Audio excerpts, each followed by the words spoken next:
우주항공청이 국가항공산단 4,000지구에 신청사 건립을 추진하는 가운데 LH와 부지 매매 계약을 체결했습니다. 기업 입주도 진행되면서 국가산단이 활기를 띠고 있습니다.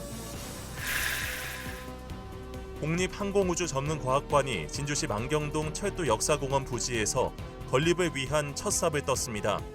2027년 9월 준공 예정이며 항공우주를 체험할 수 있는 랜드마크로 기대를 모으고 있습니다. 6.25와 월남전 참전자의 기록을 담은 흔적 전시관이 남해읍 유배문학관 인근에 건립됐습니다. 참전 유공자를 기리는 공간으로 활용됩니다. 하동 제첩 업계가 해마다 줄어드는 제첩 생산량을 늘리기 위해 한자리에 모였습니다. 국제기구가 인정한 중요 문화인 만큼 지속가능한 생태계를 구축해야 한다는 목소리가 나왔습니다. 에티오피아를 방문한 함양 금반초등학교 학생들이 보고회를 가졌습니다. 학생들의 현지 방문은 에티오피아 정부뿐만 아니라 현지 언론에서도 소개되며 화제를 모았습니다. 시청자 여러분 안녕하십니까? SCS 뉴스인타임 시작합니다. 우주항공청이 본청사 건립을 위한 부지 매매 계약을 체결했습니다. 이와 함께 기업 입주 계약 소식도 속속 들리고 있습니다. LH는 우주항공청과 더불어 우주항공 국가산단을 국내 우주항공 산업의 중심으로 집중 육성한다는 방침입니다. 김상엽 기자의 보도입니다. 대한민국 최초의 우주항공 전담 중앙행정기관인 우주항공청. 지난해 5월 사천 임시청사에서 업무를 시작한 이후 최근 본청사 설립을 위한 절차에 착수했습니다. 한국토지주택공사 LH는 지난 22일 우주항공청과 본청사 부지 매매 계약을 체결했다고 밝혔습니다. 우주항공 국가산단 4,000지구 A4 블록에 위치하며 부지 면적은 6만 9천여 제곱미터, 2만 평이 넘는 규모입니다. 청사는 우주항공 임무수행시설과 업무공간, 홍보전시관 등으로 채워질 예정. LH는 우주항공청을 중심으로 우주항공 융합산업 생태계 조성에 집중한다는 방침입니다. 우주항공청 입주는 경남 우주항공산단 조기 활성화에 중요한 모멘텀이 될 것이며 국내외 우주항공 분야 기업 관련 기관의 입주 문의가 더욱 증가할 것으로 예상됩니다. 경남 우주항공 국가산단이 국가 전략 사업의 핵심 플랫폼이 되어 우주항공청사를 중심으로 대한민국 우주항공 산업의 중심권역으로 자리매김할 수 있도록 우주항공청 인근에는 각종 지원시설과 공공 인프라가 들어설 예정입니다. 우주항공청 본청사를 비롯해 경남 우주항공 국가산단의 분양도 속속 진행되고 있습니다. 경남 우주항공 국가산단은 올해 9월 2단계 사업 준공을 마쳐 산업용지 사용을 위한 부지 조성을 완료한 상황입니다. 진주지구의 경우 1호 입주 기업인 준엔지니어링 공장이 지난 8월 준공돼 가동 중입니다. 우주항공 분야 중추기업인 하나 에어로 다이내믹스도 부지를 매입하고 2027년 가동을 목표로 공장 건립을 준비하고 있습니다. KTL의 우주환경 시험시설은 내년 상반기 중으로 부지 매입을 진행할 계획입니다. 경남 서부의료원은 내년에 착공할 예정입니다. 사천지구의 경우 두원중공업이 이미 생산시설을 가동 중입니다. 또한 리더인 항공, 캠프 등의 항공 관련 기업도 부지 계약을 마치고 착공을 준비하는 것으로 알려졌습니다. 착공한 지 7년이 지난 우주항공 국가산단. 기업이 하나둘 입주하면서 내년부턴 보다 활기를 띨 것으로 보입니다. SCS 김상엽입니다. 우주항공 도시로의 도약을 꿈꾸는 진주시가 국립항공우주전문과학관 건립을 위한 첫 삽을 떴습니다. 과학관은 우주항공 분야를 엿볼 수 있는 전시 공간이자 교육관인 동시에 원도심 활성화의 촉매제가 될 전망입니다. 보도에 김순종 기자입니다. 우주항공도시로의 도약을 꿈꾸는 진주시. 역사적 고증은 이루어지지 않았지만 진주는 임진왜란 당시 하늘을 날았다는 비거부터 몇 해 전 지역에 떨어진 다량의 운석으로 우주항공 분야와의 연관성을 가져왔습니다. 최근에는 초소형 위성, 진주 세덤비 발사 성공과 카이 회전익 비행센터 유치로 국내 우주항공 산업 분야를 선도하고 있는데 그러한 진주의 우주항공 분야를 대표하는 건물이 또 하나 들어서게 됐습니다.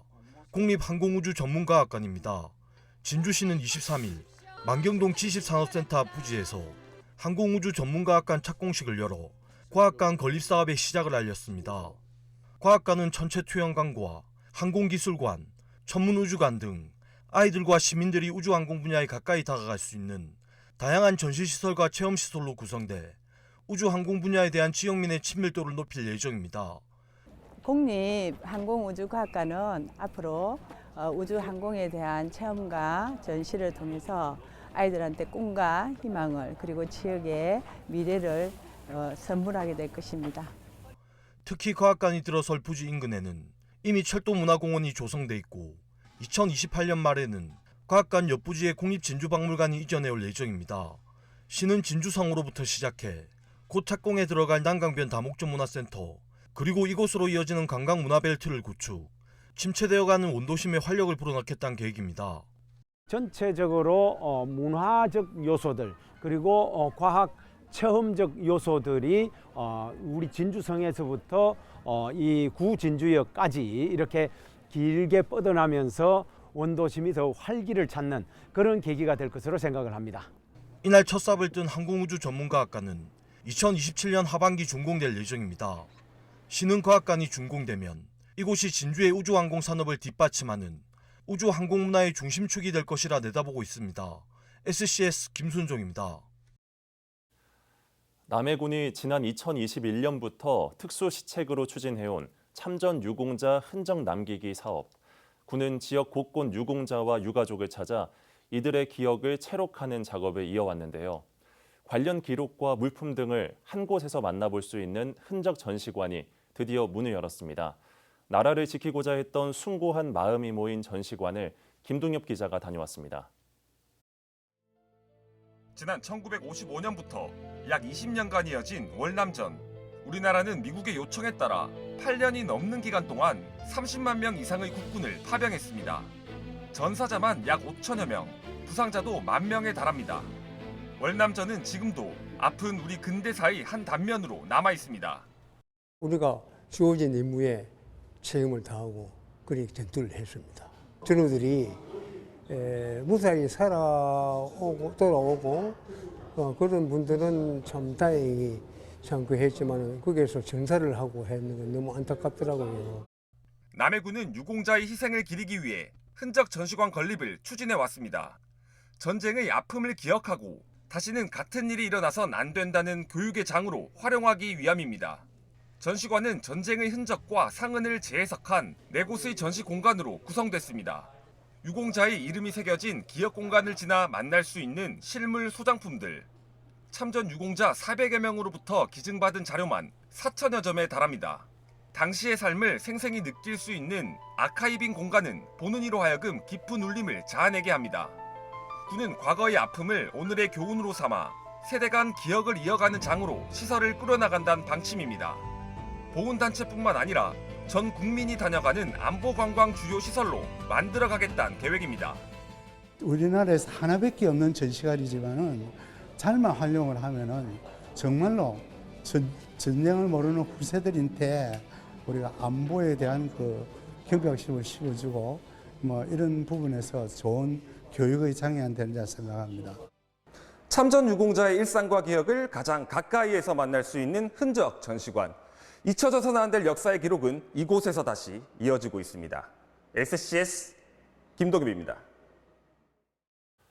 국민권익위원회가 종합청렴도 평가를 발표한 가운데 우리 지역에선 경남 도교육청과 진주시, 한국남동발전 등이 종합청렴도 1등급을 달성했습니다. 이 가운데 경남 도교육청은 2년 연속 1등급을 달성했습니다. 경남도와 경남도의회는 한 등급이 하락돼 2등급을 기록했으며 신규 기관인 우주항공청은 4등급의 종합청렴도를 받았습니다. 산청군과 하동군의 경우 지난 3월 산불 등 특별 재난 지역으로 평가에서 면제됐습니다. 경남의 지역 총생산이 전국 3위로 잠정 집계됐습니다. 국가데이터처가 발표한 2024년 지역소득 잠정 결과에 따르면 경남의 총생산은 151조 2천억 원으로 조사됐습니다. 성장률은 3.2%로 전국 평균 성장률인 2%보다 높았습니다.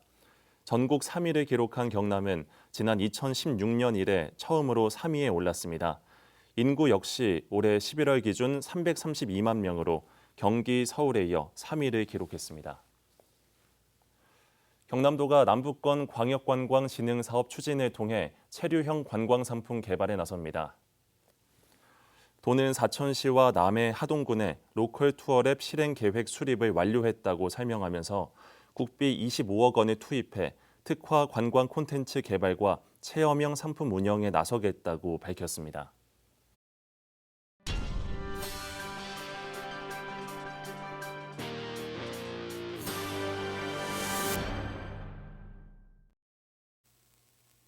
섬진강 제첩은 하동의 전통이자 지역 경제를 떠받쳐온 대표 산업인데요. 이러한 제첩 산업의 지속성과 가능성을 모색하는 자리가 마련됐습니다. 어떤 방향이 제시됐는지 강철웅 기자가 정리했습니다. 하동 섬진강에서 이어져 온 제첩 채취는 오랜 세월 지켜진 지역의 생계이자 국제기구 FAO가 인정한 지역의 중요 문화입니다. 하지만 최근 이어진 이상기후와 서식 환경 불안정으로 인해 제첩 폐사와 생산량 감소가 반복되며 산업의 기반이 흔들리고 있다는 현장의 목소리는 커지고 있습니다. 제첩 서식 환경이 염분 농도가 높음으로 인해서 제첩 생태계가 파괴되는 부분입니다. 이런 문제의식 속에 제첩 산업을 단기 대책이 아닌 종합적으로 바라보는 간담회가 마련됐습니다. 논의의 출발점은 전통보존과 자원회복, 그리고 산업화. 전통보존 분야에선 선투업 기록화와 디지털 아카이빙, 전통업 명인 인증과 전승체계 구축이 제시됐습니다. 교육, 홍보 거점을 조성해 초중등 대상 교육을 정교화하고 지역 브랜드를 강화하겠습니다. 동시에 IoT 기반의 실시간 수질, 영분, 수원 관측망을 구축해 최근 반복된 폐사 상황을 고려할 때 자원 관리 없이는 실효성을 갖기 어렵다는 어민들의 공감대 속에 전문가들은 행정구역을 넘어선 관리의 필요성을 강조했습니다.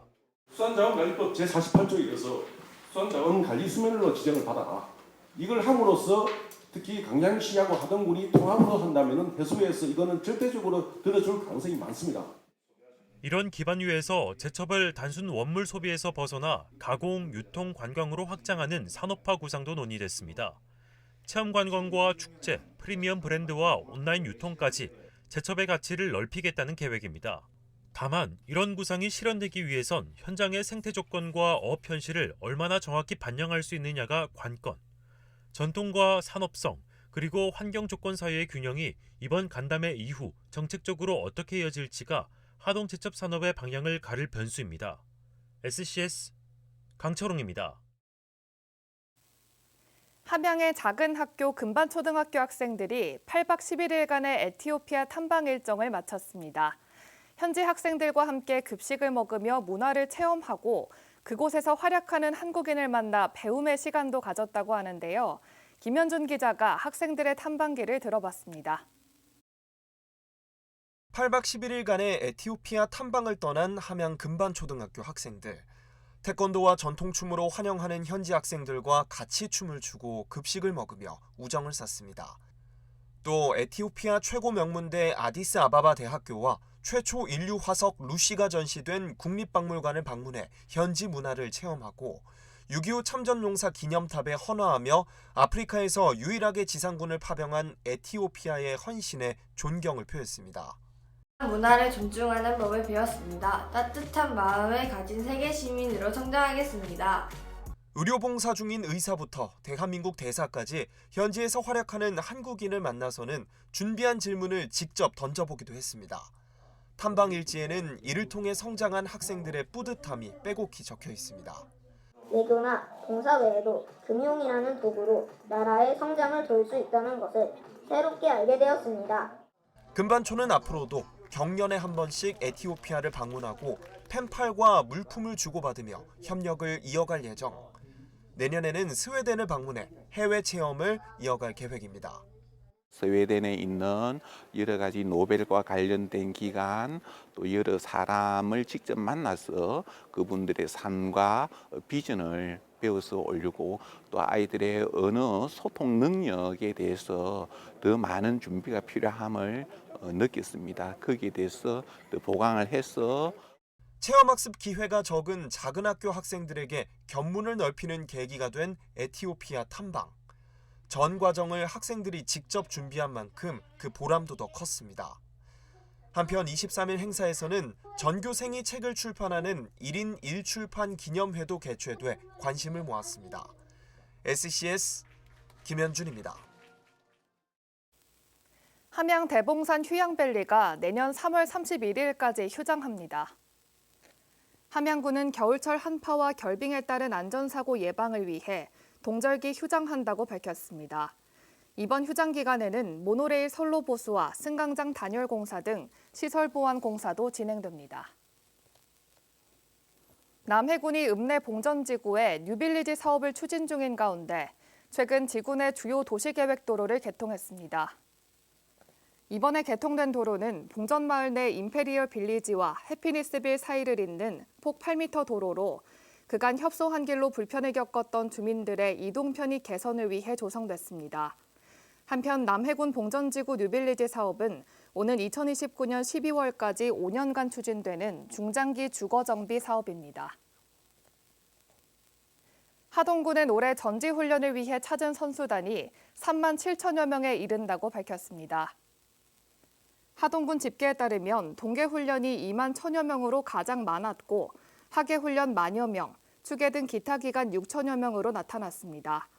종목별로는 축구, 배구, 야구팀이 주를 이뤘으며 경제 효과는 숙박과 음식점을 중심으로 105억 원가량 발생한 걸로 추산됐습니다. 국회 농해수위 소속 서천호 의원이 사단법인 한국수산업경영인 중앙연합회로부터 국정감사 우수 국회의원 표창패를 수여받았습니다.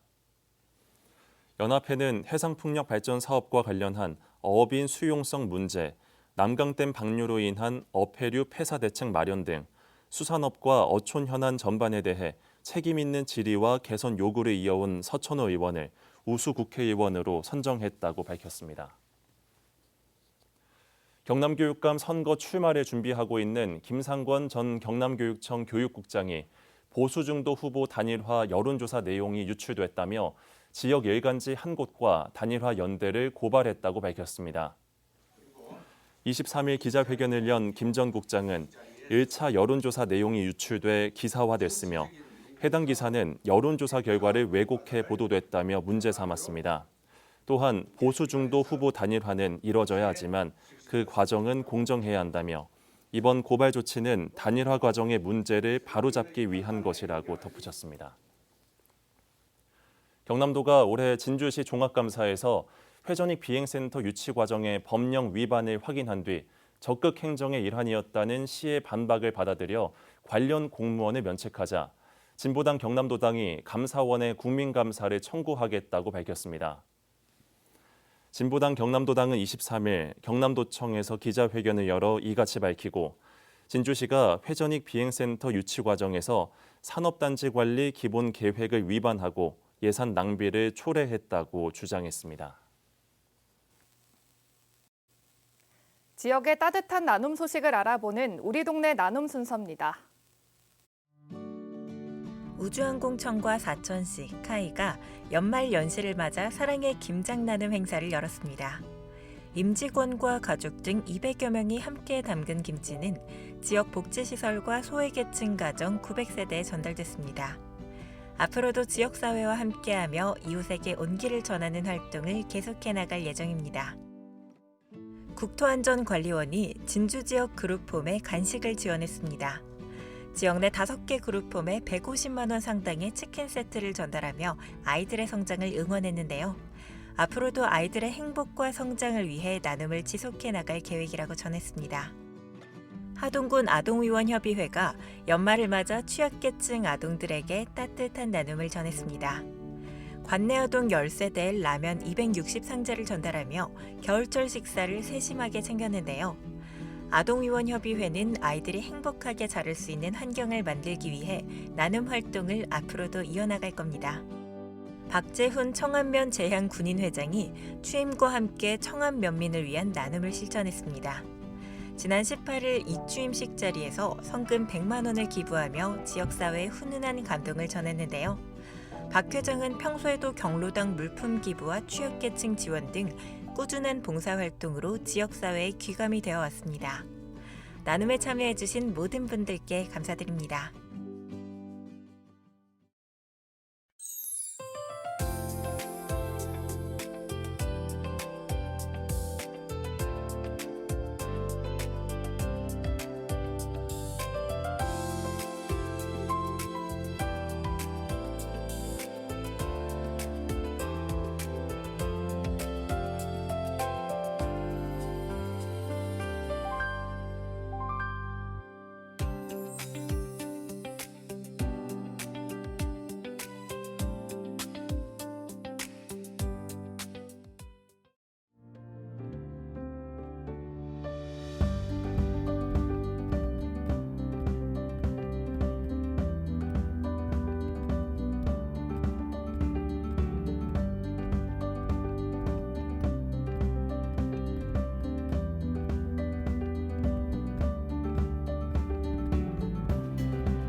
먼저 영농 전망부터 전해드리겠습니다. 이번 주 기온은 평년보다 높겠고 강수량은 평년과 비슷하거나 많겠습니다. 한편 겨울이 깊어지면서 하우스 농가에서는 난방기 사용이 크게 늘고 있습니다. 그런 만큼 전기 사용이나 화기 취급 부주의로 인한 화재가 발생하기 쉬운데요. 난방기와 전기 시설은 미리 점검하고 주변에 인화성 물질은 없는지 철저하게 살펴봐 주셔야겠습니다. 작은 관심만으로도 큰 피해를 막을 수 있는 만큼 겨울철 안전관리에 더 신경 써주시기 바랍니다. 이어서 지역별 날씨 살펴보겠습니다. 수요일에는 오전 한때 비가 내리는 곳이 많겠는데요. 오후에 대부분 그치고 구름만 많은 하늘 나타나겠습니다. 아침 최저 기온은 사천과 남해 8도 등 대부분 지역이 영상권을 보이겠고 한낮 최고 기온은 12도까지 오르겠습니다. 전국적으로도 오전에 비가 오다 오후에는 맑게 개는 곳이 많겠는데요. 제주는 종일 비 소식이 있습니다. 기온은 세종 3도에서 7도, 부산 10도에서 13도 분포 보이겠고 지역별 기온차가 크게 벌어지겠습니다. 남해 동부 앞바다는 종일 비가 내리겠는데요. 물결은 비교적 잔잔하겠고 바람은 약간 강하게 불겠습니다. 이어서 삼천포 기준 조석표 살펴보겠습니다. 물때는 12물, 만조 시각은 밤 11시 41분, 간조 시각은 오후 5시 50분 예상됩니다. 사천공항 날씨 정보입니다. 수요일 오전 9시 기준 비가 오겠는데요. 우리 지역에서 서울 김포로 가는 첫 번째 항공편은 오전 11시 5분 예정돼 있습니다. 삼천포역의 운항 정보입니다. 삼천포에서 제주도로 가는 배는 밤 11시 30분에 출발하겠습니다. 주간 날씨입니다. 목요일부터는 비 예보는 없지만 기온이 다시 영하권으로 떨어지겠습니다. 특히 금요일과 토요일 최저 기온이 영하 7도까지 떨어지며 추위가 더 심해지겠는데요. 옷을 여러 겹 따뜻하게 입으셔서 감기 걸리지 않도록 체온 관리 잘 해주시기 바랍니다. 지금까지 기상정보였습니다. 이상으로 뉴스인타임을 마칩니다. 시청해주신 여러분 고맙습니다.